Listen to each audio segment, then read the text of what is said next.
Alors ici, est-ce qu'on serait capable de définir si c'est une cellule animale ou végétale si on la regardait au microscope? Eh bien, ici, c'est une cellule végétale. Pourquoi? Parce qu'elle est vraiment de forme ici en brique.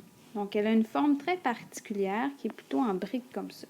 Ce qu'on voit ici, c'est son noyau et on voit qu'elle a une double paroi ici. Quand on a une double paroi et des cellules en brique comme ça, on a une cellule végétale.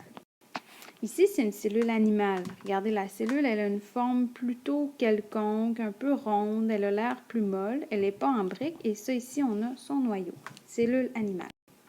Ici, on a deux cellules animales qui sont collées les unes sur les autres, et on voit leur noyau ici.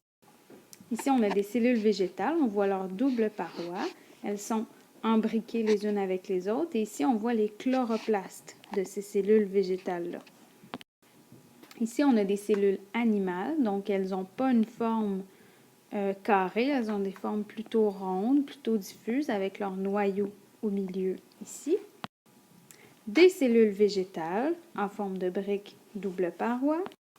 Des cellules animales qui sont rondes, puis qui ne sont pas embriquées les unes avec les autres.